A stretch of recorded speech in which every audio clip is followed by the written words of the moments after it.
নমস্কার বন্ধুরা, আমি সুবর্ণা। তোমরা সবাই কেমন আছো? আশা করি খুব খুব ভালো আছো। আমার চ্যানেলে আর নতুন আরেকটা ব্লগে অনেক অনেক ওয়েলকাম। সকাল সকাল উঠে ঘরের সমস্ত কাজ হয়ে ঠাকুর দেওয়া হয়ে গেছে। যেহেতু আজকে উৎসার এক্সাম, আমি দুজনে 9:45টার মধ্যে বেরিয়ে পড়বো। উৎসা এখনও পড়ছে আর আমি রেডি হয়ে গেছি। ওর ব্রেকফাস্ট হয়ে গেছে, আমি এখনও ব্রেকফাস্ট করিনি। কারণ উৎসাকে দিয়ে ওইখানেই আমার বড় ননদের বাড়ি। আজকে বড় ননদের বাড়িতে গৃহপ্রবেশ রয়েছে। আমার ননদ এতদিন একটা ভাড়া বাড়িতে থাকতো, এখন নিজে বাড়ি করেছে, তো সেইখানে একবার যেতে হবে। গিয়ে একটু ঘুরে আসবো, তারপর একবার উৎসাকে নিয়েই ফিরবো। তো আজকে ব্লগটা এখান থেকে শুরু করে দিলাম। সাথে থেকো আর স্কিপ না করে দেখতে থেকো। আর এই গরম পড়লে একটা সমস্যা, এই ফ্যান চলছে, একদম ভিডিওর ভয়েসের একদম দফা রফা করে দেয়, এরকম একটা ব্যাপার। আর আজকেরই সকাল থেকে আবার উৎসা ম্যাডাম আটকা তুলছে আর বমি হচ্ছে। কি হয়েছে? চিনি কম হয়েছে? ঠিক আছে, বমি ভাবটা কাটতেই চাইছে না। খাবার দেখলেই এটা হচ্ছে, বিশেষ করে মুখটা দেখো উৎসাহের। তোমরা সবাই প্রতিবার যেটা বলি পরীক্ষা দিতে যাওয়ার সময়, সেটা আবার বলছি যে উৎসাহকে অনেক অনেক আশীর্বাদ করো, যেন এক্সামগুলো ভালো হয়, রেজাল্টটা যেন ভালো আসে আমার মেয়ের বেটার ফিউচারের জন্যে। দেখো আমাদের কি এরকম করে তাকিয়ে আছে। 11:15 বাজে যায়। উৎসাহকে দিয়ে এখন আমি আমার ননদের বাড়ির দিকে যাচ্ছি। এরকম ও স্কুলেরই কাছে। ভেবেছিলাম ঠাকুরমশাই পুজোয় বসার আগে ননদের নতুন বাড়িটা আগে তোমাদের একবার দেখিয়ে নেব, কিন্তু আমি ঢুকতে না ঢুকতেই ঠাকুরমশাই চলে এসেছিলো, সুতরাং জোগাড় পর্ব শুরু করে দিতে হয়েছিল। তো ওই দিদিটাকে দেখলাম। দিদিটা হচ্ছে ননদরা যে জমিতে বাড়িটা বানিয়েছে সেই ল্যান্ডলর্ডের মেয়ে। তো ওই দিদি সব কাজ করেছিল, ভীষণ গুণী। মানে যেটুকু বোঝা যাচ্ছিলো উনি পূজা আসতে ভীষণ ভালোবাসে। ওনার বাড়িতে, ওনার বাপের বাড়িতে বিশাল বড় শিব মন্দির আছে, যার বাৎসরিক পূজা হয়। তো উনি পূজা আস্তির সমস্ত নিয়ম, যাকে বলে একদম নখদর্পণে ওনার। তো উনি সব কিছু করছিলেন, আমাকে সামান্য একটু সাহায্য করতে হয়েছে। এছাড়া আমি অসুস্থ বলে কেউ কিছু করতেও দেয়নি। তো এখন আমার বড়নদ আর জামাইবাবু পূজায় বসে পড়েছে। উৎসাহ স্কুল থেকে এক্সাম দিয়ে একেবারে চলে এসেছে ওর পিসিমণির বাড়িতে। আমি তো ভাবছিলাম চিনতে পারবে না, তার জন্য আবার বাইরে এসে দাঁড়ালাম। তো দেখি চলে এসেছে উৎসাহ। বড় ননদ পুরো পরিবার সহ নিজের জমির চারিদিকে প্রদক্ষিণ করলো। এটা আমার বড় জামাইবাবু, এটা একটু বড় ননদ, আর এটা ওদের একমাত্র ছেলে রাজু। আর এই মেয়েটাকে বড় ননদ ছোটো থেকে মানুষ করেছে, এর নাম নিশা। আর এই ঘর এখনও কিন্তু কমপ্লিট নয়, ভিতরটা কমপ্লিট হয়ে গেছে কিন্তু বাইরে এখনও ইনকমপ্লিট রয়েছে, আস্তে আস্তে করে নিতে পারবে। তো আমি তোমাদের একটু ঘরটাও দেখিয়ে নিই। এই সামনের ঘরটায় পূজা হচ্ছে। তো সাইড দিয়ে আরেকটা গলিতে গেট আছে, সেই গেট দিয়ে আমি ভিতরটুকু যেটুকু পারবো তোমাদেরকে একটু দেখিয়ে নেব। তো অনেক বছর আমার ননদ মানে বিয়ের পর থেকেই প্রায় আশ্রিতার মতোই এক জায়গায় থেকেছে। আর আজ প্রায় আমার ভাগনার বয়স হচ্ছে 30 বছরের কাছাকাছি। তো ছেলে বড় হয়ে মাকে ঘর বানিয়ে দিয়েছে, মার মনের আশা পূরণ করে দিয়েছে। তো এইটাই আমার বড় ননদের কাছে সত্যি অনেক বড় পাওনা। নিজের ঘরের, সে কুড়িয়ে ঘর হোক আর সে রাজপ্রাসাদই হোক, সেখানে থাকার আনন্দটাই আলাদা। আমার ভাগনা নিজের সামর্থ্য অনুযায়ী তার মায়ের বহু দিনের স্বপ্ন আজকের পূরণ করেছে। আজকের আমার বড় ননদ নিজের বাড়ি বলে একটা জায়গা হয়েছে। 2টো রুম, কিচেন, বাথরুম, এইটুকুই আপাতত করে নিয়েছে ওরা। এখনও ওপরটা মানে ছাদ নিয়ে ওরা চিন্তা ভাবনা করেনি। তো এইটুকুই আমার বড় ননদের কাছে অনেক। যে হারে কষ্ট করেছে এত বছর ধরে, আমার ভাগনাটাও ছোট থেকে ভীষণ কষ্ট করেছে। একটা রুমে মানে বাবা মার সাথে বড় হয়ে ওঠা ওর, মানে একটা ছেলে বড় হয়েছে, তার আলাদা কোনো ঘর ছিল না, একটা রুমের মধ্যেই সব কিছু, বহু কষ্টের মধ্যে দিয়ে বড় উঠেছে। আজকে তাদের মানে এদের পুরো পরিবারেরই স্বপ্ন বাস্তবায়িত হয়েছে। আর এই সদস্যকে তো দেখাতে ভুলেই গেছি, এ হচ্ছে কিটি, আমার ভাগনা, যাকে ছাড়া এক দণ্ডও থাকতে পারে না। তো কিটি ভীষণ লক্ষ্মী একটা মেয়ে, ভীষণ বাধ্য। অনেক বছর ধরে কিটি আমার ননদের বাড়িতে আছে, প্রায় কিটির বয়স 10 বছর হতে যায়। কিটির অসুস্থ হয়ে পড়েছে আস্তে আস্তে, যেহেতু বয়স বাড়ছে, একটু হাঁটতে প্রবলেম হয়। আর এই দেখো আমার বড় ননদের আম গাছ, পেঁপে গাছ, তারপর হচ্ছে সজনে গাছ, সবই আছে। তো নতুন বাড়িতেও একটা আম গাছ আছে, আর এটা পুরনো বাড়ি যেখানে থাকতো সেটা। বিশাল বড় আম গাছ, আম গাছে কত যে আম হয়েছে বলে বোঝাতে পারবো না। প্রচুর আম পড়েও যাচ্ছে। আজকে দুপুরে সেই আম দিয়ে চাটনিও বানানো হয়েছে। গল্প করতে করতে ভিডিওটা অন করতেই ভুলে গেছিলাম, তো খেতে বসে পড়েছি। তো ওদের ঘরোয়া একটা ব্যবস্থা ছিল দুপুরের জন্যে, আমাকে আর বাড়ি যেতে দিল না, বললো এখানেই খেয়ে নাও মা আর মেয়ে, একেবারে সন্ধ্যাবেলায় বাড়িতে গিয়ে ফ্রেশ হয়ে আবার আসবে। এঁচোড় আলু ভাজা ডাল নিয়ে আমি আপাতত বসে পড়েছি। দুপুরের লাঞ্চ আমাদের কমপ্লিট। লাঞ্চটা আমি মানে আমার ননদের যে পুরনো বাড়ি সেখানে গিয়ে করলাম। ওইখানে ননদের ভাগনা রান্না করেছিল, তো রান্নাগুলো প্রত্যেকটা খুব ভালো ছিল। আজকে যেহেতু পূজা ছিল, নিরামিষ রান্না ছিল, ডাল আলু ভাজা এঁচোড় চাটনি এসব ছিল। তা আমি আর ওটা খেয়ে দিয়ে এখন এখানে বসে আছি। আর ওই সামনের রুমে পূজা হচ্ছে। আর গৌতম অফিস থেকে বেরিয়ে গেছে, কিন্তু এখন এসে পৌঁছায়নি। আর গৌতম আসলে গৌতমকেও নিশ্চয়ই তোমাদের দাদাভাইকেও দেখাবো। আজকে তোমার দাদাভাই সে মানে এই কদিন তো একদম এক গাদা দাড়ি গোপ নিয়ে ঘুরেছে, আজকে একদম শেভিং করে একদম পরিষ্কার হয়ে আসবে।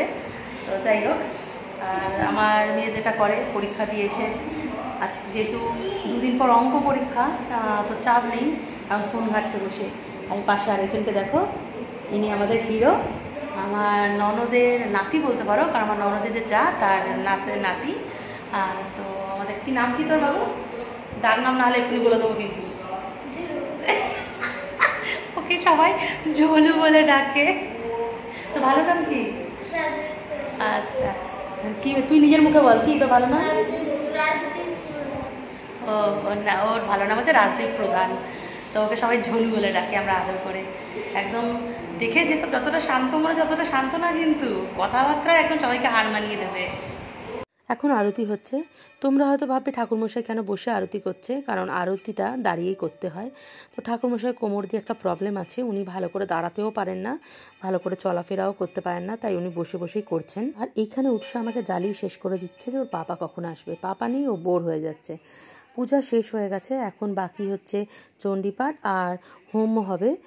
তো সেহেতু এখন জায়গাটা পরিষ্কার করে দিতে হচ্ছে যথারীতি, যেটা বললাম এই কৃষ্ণাদি সব কিছু করেছে ইনি আর এনার হাজব্যান্ড, এতটাই দুজনে কাজে পটু।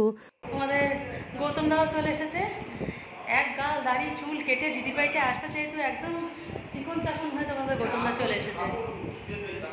এইটা আমার ননদের বাড়ি, আর এই বাড়িটা যেটা, এটা হচ্ছে আমার ননদের জায়ের বাড়ি। মানে দুই ভাই পাশাপাশি বাড়ি করেছে, এখনও দুটো বাড়ি প্রায় ইনকমপ্লিট। উৎসাহ তো শুয়েই পড়েছে বালিশ নিয়ে ওই নতুন ঘরটায়। ও বললাম বাড়ি চলে যা, ওইখানেই শুয়ে পড়েছে। আর ঘরে চণ্ডীপাঠ হচ্ছে, আমি আর গৌতম এখন বাইরের দিকটা বসে আছি। আর ওই দিকে রাতে প্রায় 150 জনের আইটেম আছে, ওই দিকটা রান্নাবান্না হচ্ছে। দিদির যে পুরনো বাড়িটা, যেদিকে আম গাছটা দেখালাম, ওই দিকটায় রাতের রান্না হচ্ছে, রান্নিরা এসেছে। এখন এখানে বসে থাকি, একটু পরে পূজা শেষ হয়ে গেলে বাড়ি যাব, আবার ড্রেস চেঞ্জ করে আসবো। পূজা শুরু হয়েছে সেই 12টায়, আর এখন বাজে প্রায় 5:30 6টা, এখনও পূজা হয়ে যাচ্ছে। তো চলে এসেছে এর মধ্যে একটা কুলফিওয়ালা। তো কুলফিওয়ালা দেখে আর লোভ সামলাতে পারলাম না, দল বল নিয়ে গৌতমের পকেট ফাঁকা করার জন্য চলে এসেছি কুলফিওয়ালার কাছে। তো গৌতম এখন আমাদের সবাইকে কুলফি খাওয়াচ্ছে, আর এই গরমে ঠান্ডা ঠান্ডা কুলফিটা বেশ ভালোই লাগছিল। তো উৎসাহ তো ঘুমাচ্ছে, উৎসাহকে অনেক করে বললাম, তো বললো কি না আমি খাবো না, আমার ভালো লাগছে না, আমার এখনও পরীক্ষা বাকি। তো এখানে আমি খাচ্ছি, আর আমার সাথে গৌতম খাচ্ছে। যথারীতি গৌতম খায় না, ওর একটুতেই নাকি খুব ঠান্ডা লেগে যায়, কান চুলকায় ঠান্ডা জিনিস খেলে। তো আজকে দেখলাম একটু খেলো। বাইরে এত কাশি ঘন্টার আওয়াজ হচ্ছে, তাও উৎসাহ ঘুমিয়ে আছে। ওইখানে অঙ্ক প্র্যাকটিস করছিল, তারপর আস্তে করে ঘুমিয়ে পড়েছে। এখানে আমার ননদ একটা গৃহপ্রবেশের নিয়ম করছে, নাকি যেদিনকে গৃহপ্রবেশ হয় নিজের ঘরের মানে জমির মধ্যে দুধ ফোটাতে হয়। তো গ্যাস সিলিন্ডার আনা হয়েছিল, তো এত লিক করছে, পুরো ঘরে গ্যাসের গন্ধ হয়ে গেছে, ভয়ে আর গ্যাসটা জ্বালানো হয়নি। শেষে এখানে গৌতম দুটো ইট পেতে দিয়েছে, একটু পাটকাঠি একটু নারকেল গাছের পাতা দিয়েছে, যে কারণ সামান্য একটু দুধ ফোটানো তো ইতেই হয়ে যাবে। তো সেইভাবে আমার বড় ননদ নিয়মটা পালন করছে, এই দুধ ফোটানো দেখতে হবে, এবং দুধটা আর খাওয়া যাবে না, এই দুধটা কিন্তু জলে দিয়ে দিতে হবে। তো এখানে সেই কাজটাই হচ্ছে। আর এবার ঠাকুরমশাই হোমে বসে পড়েছে, হোম হবে বাড়িতে। গৃহপ্রবেশটা অনেক আগেই হয়ে যেত, কিন্তু গৌতমের জামাইবাবুর জেঠিমা মারা গেছিলো, মাথায় চুল নেই, দেখো ন্যাড়া হয়েছিল, দেখেই বোঝা যাচ্ছে। তো সেই তো গৃহপ্রবেশটা একটু পিছিয়ে গেছে। আর এইখানে ওদের পরিবার সমেত সবাই দাঁড়িয়ে আছে। আর এই যে বাচ্চা মেয়েটার কথা বলছি, নিশা, অনেক ছোটোবেলায় আমার ননদ ওকে নিয়ে এসেছে। ও কিন্তু নন বেঙ্গলি, ওর বাড়ি বিহারে। তো বা অনেকগুলো ছেলে মেয়ে ওকে ঠিকমতো মানুষ করতে পারছিল না, তো আমার বর্ণনা জামাইবাবু ওকে নিয়ে এসে পুরো মেয়ের মতোই মানুষ করেছে, ওকে একদম মেয়ের মতোই রেখেছে। চলে এসেছি, ওদের তো 5:45-র মতো পূজা কমপ্লিট হয়ে গেছিলো, তো আমরা তারপর মামে চলে এসেছি, একটু ফ্রেশ হব, তারপর ঘরে একটু সন্ধ্যাবাতি দেবো, তারপর আবার যাবো, যেহেতু 5 মিনিটের রাস্তা, মানে হেঁটে যাওয়া পথ, তো আবার একটু পরে রেস্ট টেস্ট নিয়ে ঠিক 8টা নাগাদ, 8টা সাড়ে 8টা নাগাদ যাবো, অলরেডি 7টা বাজে, আগে গা হাত পা দিয়ে সন্ধ্যাটা দিয়ে নিই। রেস্ট টেস্ট নিয়ে আবার রেডি হয়ে ননদের বাড়ির দিকে যাচ্ছি। গৌতমের দিকে তালা দিচ্ছে, আর উৎসাহ একদম সামনে দাঁড়িয়ে আছে, উৎসাহ ম্যাডাম। না পরিচিত মানুষের সাথে অনেক দিন পর দেখা হলো, ভালো লাগছে বেশ কথা বলতে। পুচকেগুলো এখানে খেলে বেড়াচ্ছে, চলে এসেছে সিন্নি প্রসাদ। অনেক গল্প, অনেক আড্ডা, আর এখন প্রায় 11:30 বাজে, এখন আমরা খেতে বসেছি, বলতে পারা যায় এটা লাঞ্চ ব্যাচ। তো উৎসাহ আমি গৌতম একসাথেই খেতে বসবো, আমার সাথে বসে পড়েছে তোমাদের গৌতমদা। গৌতমদা তো তাকাও, এতক্ষণ খাওয়া দাওয়া সার্ভ করছিলেন স্যার, আর আমাকে ফার্স্ট টাইম বলছে তুমি এতক্ষণ ভিডিও করোনি, ভিডিও না করে বসে বসে গল্প করছিলে, এত খাওয়া দাওয়া হয়ে গেল। তো গল্প করতে এতটাই ব্যস্ত ছিলাম যে আর ভিডিও কন্টিনিউ করা হয়নি। আমাদের সাথে ননদ আর নিশাও খেতে বসে পড়েছিল।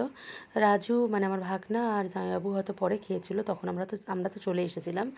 তো যাই হোক, প্রথমে ছিল রাধা পল্লবী, চানা, ফ্রাইড রাইস, আলুর দম, পনির, চাটনি, পাঁপড়, 2 রকমের মিষ্টি, এবং প্রত্যেকটা রান্নাই খুব ভালো ছিল। মানুষ যখন মন দিয়ে কিছু করে থাকে তখন সেটা সবসময় ভালোই হয়। খেয়ে দিয়ে যেহেতু ভয়েস ওভার দিয়েছি তাই এগুলো বলতে পারলাম। রাত প্রায় 12টা 15 বাজে, খেয়ে দিয়ে নির্জন রাস্তা দিয়ে আমি গৌতমার মেয়ে এই হেঁটে হেঁটে বাড়ি ফিরছি। তারপর ননদ তো এক গাদা মিষ্টি টিষ্টি গুছিয়ে দিয়েছে, বলছে রেখে সোনুকে খাওয়াবার জন্যে, মেয়েকে খাইও।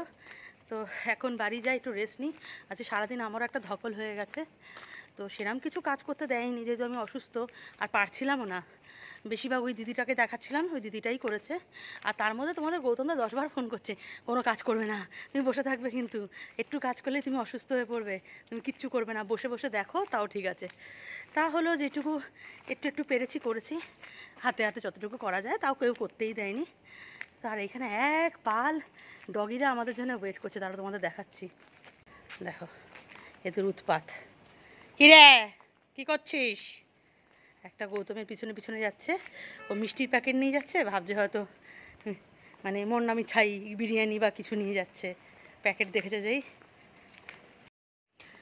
তো চলার পথেই আজকের ব্লগটা আমি এন্ড করে দিচ্ছি। তোমরা সবাই ভালো থেকো, সুস্থ থেকো, চলো বাই, গুড নাইট।